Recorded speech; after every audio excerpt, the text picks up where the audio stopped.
महाराष्ट्रातील लाखो शेतकरी ज्या निर्णयाची अनेक महिन्यापासून वाट पाहत होते तो अखेर सरकारने जारी केला आहे।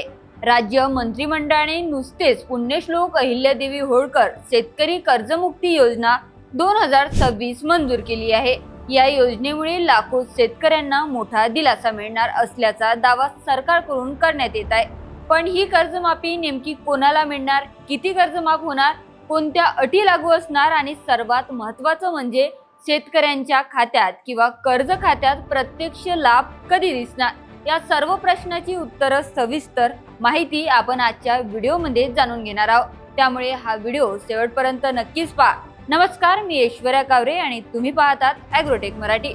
मंडळी, गेल्या काही वर्षात महाराष्ट्रातील शेतकरी अनेक संकटाचा सामना करत आहे। कधी दुष्काळ, कधी अतिवृष्टी, कधी गारपीट, तर कधी बाजारभावातील मोठी घसरण।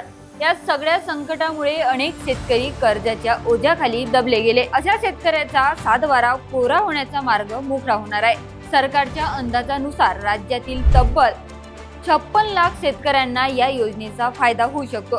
यासाठी सुमारे 36,595 कोटी रुपयाचा खर्च अपेक्षित आहे। या निर्णयाचा सर्वात मोठा फायदा म्हणजे अनेक शेतकरी सध्या थकीत कर्जामुळे नवीन पीक कर्ज घेऊ शकत नाही। कर्जमाफी झाल्यानंतर त्यांना पुन्हा बँकेकडून कर्ज मिळू शकतं।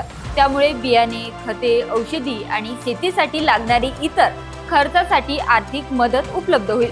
मात्र या योजनेत काही अटी देखील आहेत।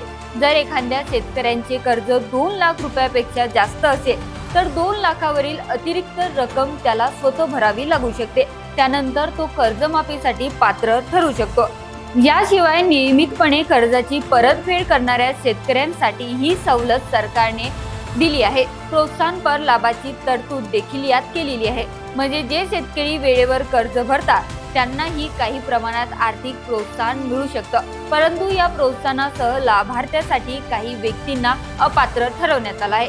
यामध्ये सरकारी कर्मचारी, आयकर भरणारे नागरिक, विद्यमान किंवा माजी लोकप्रतिनिधी, मोठे पेन्शनधारक, तसे डॉक्टर, वकील, इंजिनियर, चार्टर्ड अकाउंटंट आणि मोठ्या व्यावसायिक याचा समावेश आहे, जे यासाठी अपात्र आहे। आता आणखी एक अत्यंत महत्त्वाची बाब, केंद्र आणि राज्य सरकारच्या नव्या नियमानुसार लाभ घेण्यासाठी शेतकऱ्यांनी ॲग्रिस्टॅक डिजिटल शेती नोंदणी पूर्ण केलेली असणं आवश्यक आहे।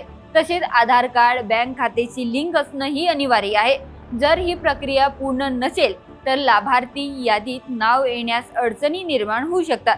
त्यामुळे सर्व शेतकरी बांधवांनी आपली कागदपत्रे आणि बँक खात्याची माहिती अद्ययावत ठेवणं अत्यंत आवश्यक आहे। आता प्रश्न आहे की प्रत्यक्ष कर्जमाफी कधी मिळणार?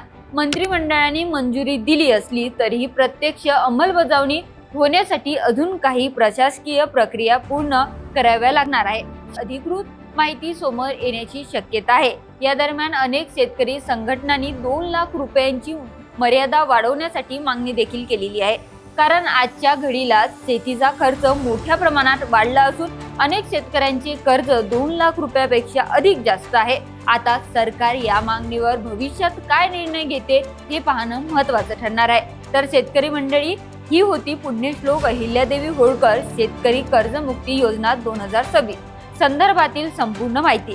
तुमच्या मते 2 लाख रुपयाची कर्जमाफी पुरेशी आहे का, की सरकारने ही मर्यादा वाढवायला हवी? तुमचं मत आम्हाला कमेंटमध्ये नक्कीच सांगा। व्हिडिओ आवडला असेल तर लाईक करा, जास्तीत जास्त शेतकरी बांधवांपर्यंत शेअर करा आणि शेतीविषयक अशाच महत्त्वाच्या अपडेट्ससाठी ॲग्रोटेक मराठी चॅनलला सबस्क्राईब करायला विसरू नका। धन्यवाद।